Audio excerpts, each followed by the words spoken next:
Hello, my name is Tanya Nall, and I am going to present the Health Belief Model by Rosenstock. The health belief model was first developed in the 1950s by social psychologists Hochbaum, Rosenstock, and Kegels. They were working in the U.S. Public Health Services. The model was developed in response to the failure of a free tuberculosis health screening program. It is a middle-range theory derived from a non-nursing discipline. The concept of health belief model is to predict health behaviors. This theory was developed to help improve the use of preventative services and measures. The major concepts of this theory are perceived susceptibility, severity, barriers, cues to action, and self-efficacy. Perceived susceptibility is the belief or opinion of acquiring a certain health problem or threat. Perceived severity is concern of the severity of a health problem and understanding the problems that it could cause. Perceived benefits are perceived actions that could lessen the threat of a health condition. Perceived barriers are the obstacles a person faces when trying to change a behavior. An example of this would be an elderly person wanting to get a pneumonia vaccine, but having no transportation to get to the health clinic to get one. Cues to action are things that make people aware of a health threat, such as teenagers attending a class on the severity of sexually transmitted diseases.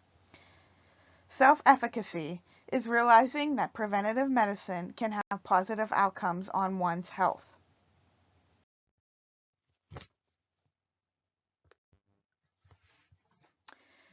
Theory analysis. The concepts of this theory are defined very well throughout the literature. They are easy to understand and follow what Rosenstock really wanted people to take away from this theory. The health belief model is very well organized. The concepts illustrate a one-by-one step of why people may or may not want to seek preventative care and/or preventative measures. The outcomes of this theory are not clearly stated because the outcomes can vary based on a variety of factors. These factors include sex, age, race, ethnic background, socioeconomic status, education level, and many others. On this slide, you can see that I have attached a copy of a diagram of the health belief model. I feel that this diagram really illustrates the concepts of this theory well.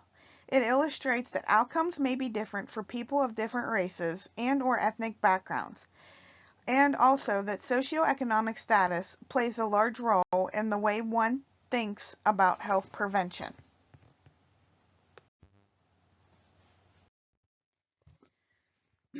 Theory evaluation.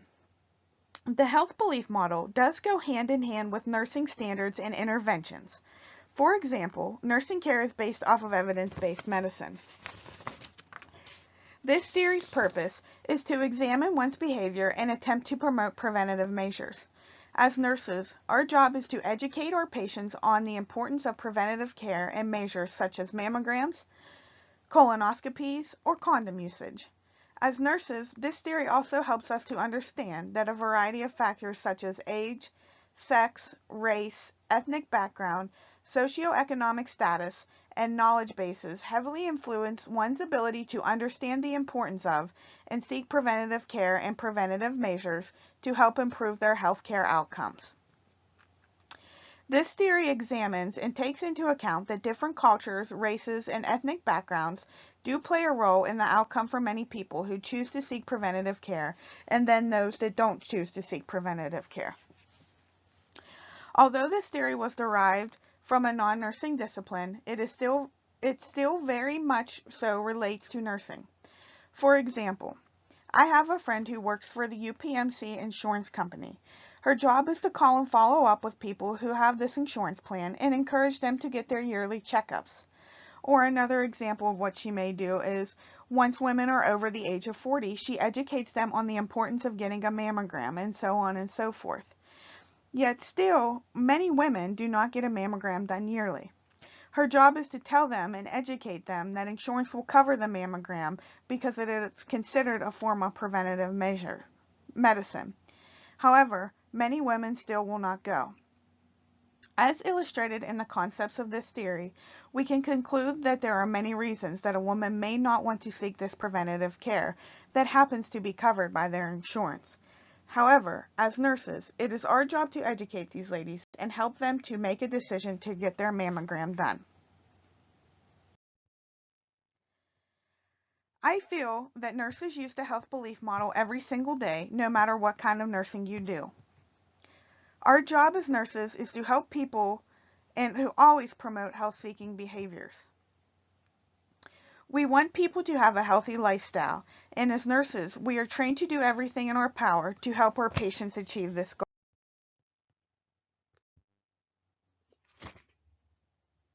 Using the SINHAL database, I conducted a literature search for research articles containing the health belief model.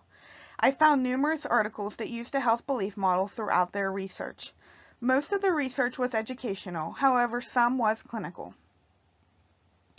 I feel that the health belief model is very helpful with research. I feel this way because the health belief model provides a basis to begin researching preventative medicine and measures. In my opinion, the health belief model can be used as a guide for researchers that are studying health-seeking behaviors.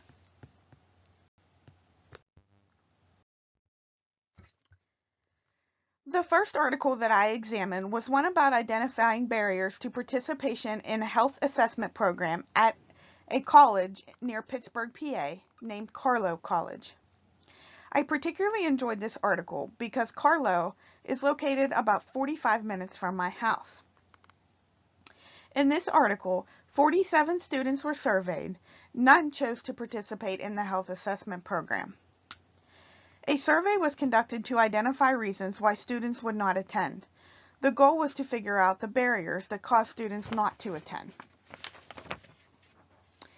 Using the concepts of the health belief model, barriers as to why students did not attend were identified so they can be eliminated in the future in hopes to promote health-seeking behaviors from students. The second article that I examined is about educating women on appropriate action to combat anemia during pregnancy.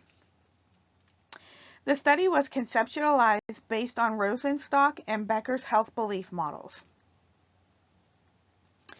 The goal of this study was to educate pregnant women on how to manage their anemia and how to take measures to prevent having anemia while pregnant.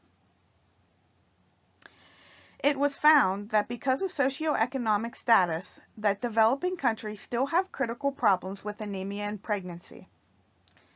This goes along with the health belief model because it clearly states that in developing countries, people lack health-seeking behaviors because of their socioeconomic status. This was one of the factors that Rosenstock identifies in the health belief model.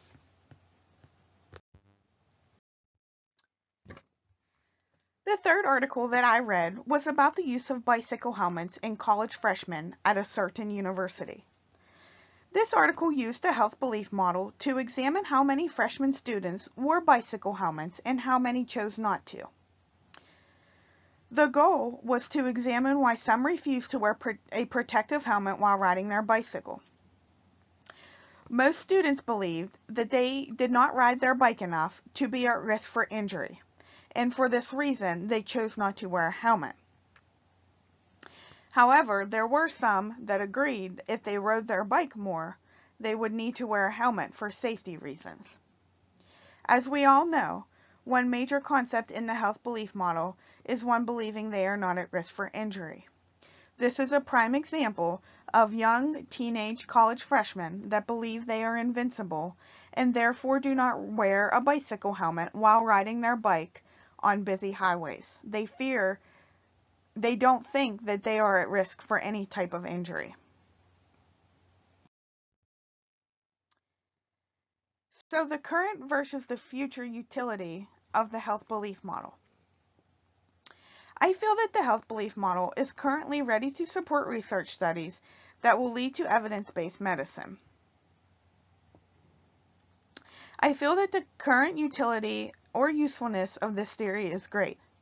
The health belief model is currently used in a lot of research in attempts to increase health-seeking behaviors and health prevention.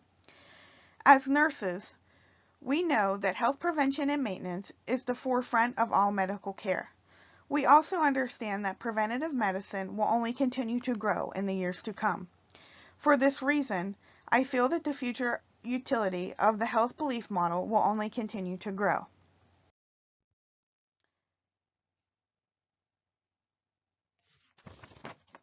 I feel that the health belief model is currently ready to support research studies that will lead to evidence-based medicine. I feel that the concepts of this theory are strong and concrete, and as a result can produce evidence that can lead to advancements in the future of preventative health care. Some modification will always be done in the future. However, I feel that this theory can be used to help acquire knowledge that will later become evidence-based medicine. Here is a list of my references, and I would like to thank you all very much for listening to my presentation on the health belief model.